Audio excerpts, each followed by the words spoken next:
Barack Obama, son of promise, child of hope. One day, Hope stopped by for a visit.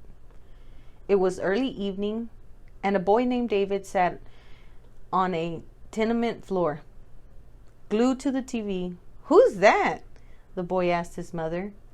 Pointing to the screen, his mother looked up from the frayed sofa and set her newspaper aside. "That's Barack Obama," she said. What? Barack Obama, she repeated with a smile. "I know, it's a mouthful. Anyways, he's someone very special." "Why?" "Well, for one thing, how come those people are shouting his name?" "Because Are they all his friends?" "They must be his friends." "What's his name again?" "Boy, you are about to wear me out." "Sorry," David whispered. The mother patted a spot on the sofa beside her. "Come," she said. "If you sit still, I'll tell you his story." They used to call him Barry. His family stretched from Kansas to Kenya. His mama, white as whipped cream. His daddy, black as ink. His mama's folks, Gramps and Tot, were part of the first family he ever knew. Love was the bridge that held them all together. "I wish Grandma and Grandpa lived close by," said David. "So do I," said his mother. In Hawaii, breathing in the scent of ginger blossoms, Barry grew swimming, surfing, and spearfishing next to playmates from places like Portugal, China, India, and Japan, and never once did he ask if all those people could get along. They just did. "Like the kids in my class," said David. "You're right," said his mother.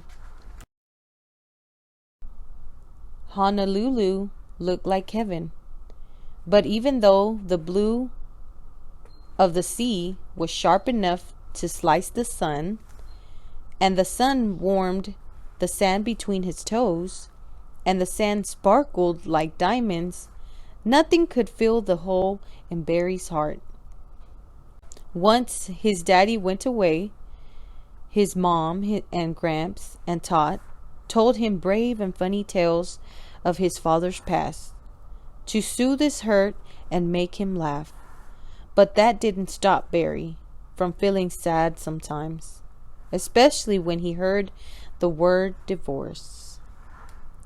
"I miss my dad too," said David. "I know you do," said his mother.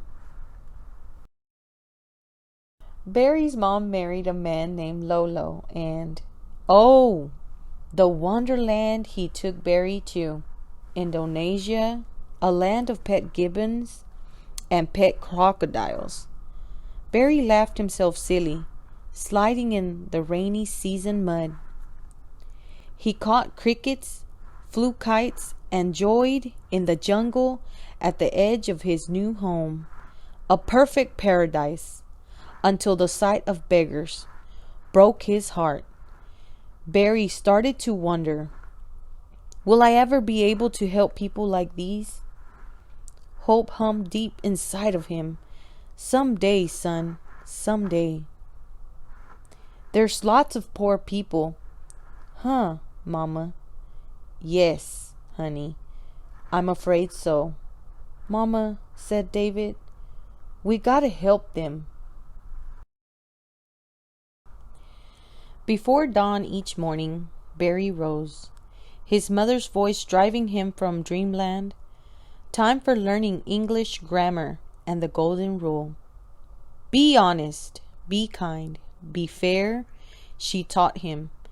Your father is smart and strong and full of courage, and you will be just like him. How can I? thought Barry. I don't even remember his voice. I'm smart, said David. I can spell School. Very good, said his mother. You keep that up. Back in Hawaii, a surprise came one day. I'm here, son, he heard his father say. Barry listened to the strange song of his father's voice. Your grandmama says you are doing very well in school. It's in the blood, I think. Was this tall and skinny Harvard man the one who lived in all those stories? For a time all Barry could do was stare as the days passed. They would share talks and walks, and then his dad was gone again, a ghost once more. Hold tight, said Hope. This strand of memory is stronger than you know. I wish I could meet my daddy, said David. I know, son. But no matter what, you've got me. The sun and moon paraded past Polly's Peak more times than Barry's quick mind could count. Soon, he pounded across the high school gym, slamming the basketball his father had sent him one Christmas. A few letters flew back and forth from mother to father, from father to son. Barry was the bridge that connected them. Sadly, some days he felt as if the bridge were sinking. What's a pali? Asked David. Pali is a mountain in Hawaii, said his mother. Oh. Who am I? Asked Barry. I don't look like my mother. I don't look like my father. I only look like me. Barry was dizzy with questions. You are not your father. A friend told him, you are not your mother. You must choose your own way. Choose what? Thought Barry. Choose how? He searched for courage inside himself. Hope was waiting there. What is hope, Mama? Asked David. Hope is believing in something before you see it. Like make-believe? Asked David.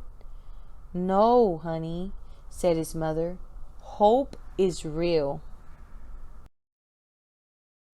Barry's mind spun like a top. How could he know which way to go? Listen, said Hope, and he did. There it was, the answer repeating like a chorus in his ear. Education is the key, said Gramps. Education is the secret, said Todd. Education is the way, said Mom. Education is the path, said his father. Remember, it's in the blood. What do I have in my blood? Asked David. A kind heart and a good brain, just like Barry. Barry rolled up his sleeves and studied in the shadow of Polly's Peak, in the shadow of the Hollywood sign, in the shadow of Langston's Harlem. Still, he couldn't stop asking, who am I? Some called him an ugly name, too terrible to repeat, but he refused to answer to that. Instead, one morning, he slipped on the name he'd been born with, the name of his father, Barack. For the first time in his life, he wore it proudly, like a coat of many colors. Like Joseph in the Bible, said David. You remembered, said his mother. When Barack wasn't studying, he liked to jog along the Hudson River. He couldn't help but notice the river of hurt and hate and history that separated blacks and whites. Being both, he could not take sides. "Don't worry," said Hope. "I will be your bridge. In time, you will be the bridge for others." David's mother sighed. Barry's aunt called him at school because his daddy died. "I'll bet he cried," said David. Barack hid his sadness. "Study," said the voices in his childhood. "Watch, learn, keep your eyes open." Barack's eyes saw the hungry and the homeless, crying out like beggars in Jakarta, burning a hole in his heart. When his classes came to an end, he raced to Chicago to join hands with the church, to learn new lessons, not how to be black or white, but how to be a healer, how to change things, how to make a difference in the world. "Hooray!" said David. His mother gave him a squeeze. The work was grueling, with stretches of failure and punny patches of success. Door to door Barack went. Early morning, late nights, pleading and preaching, coaxing strangers to march together, to make life better for everyone. He worked as hard as a farmer, planting the word, "Yes, we can," like seeds in spring. Impatient, Barack kept wondering if those seeds would ever sprout. He worried that the hope in him would fade away. "He didn't give up, did he?" asked David. "What do you think?" asked his mother. One Sunday, when Barack was sitting in church, Barack heard God say, "Slow down. Look around you. Now look to me. There is hope enough here to last a lifetime." Barack smiled, tears rolling down his cheeks. Suddenly, he knew for certain hope would last long enough for him to make a difference. "Why did he cry, Mama?" "They were happy tears, son. Happy tears." Before Barack chased his future, he visited his past, traveling to Kenya to find his family, his father's bones, and his own place in the circle of Africa. He sat with Amma and Saituni, Jane and Sarah, Yusuf and Saeed. He swapped stories with Roy and Bernard, Mark and George, and all the other relatives who had prayed for such a day.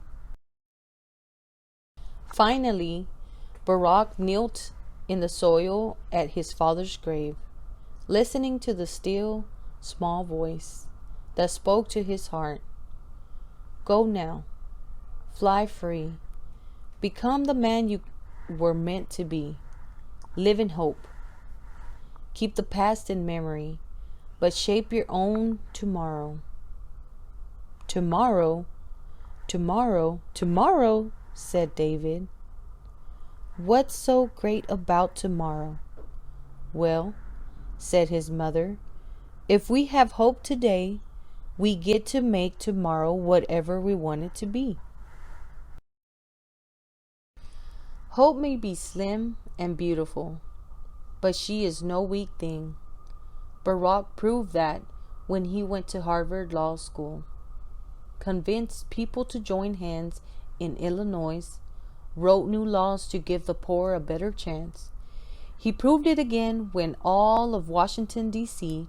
wondered what this skinny kid with the funny name could offer a nation in need. But the hope that lived in Barack burned bright, and on the night he became senator, everybody felt the flame. Is that why everybody's shouting his name? No, son. There's more to the story.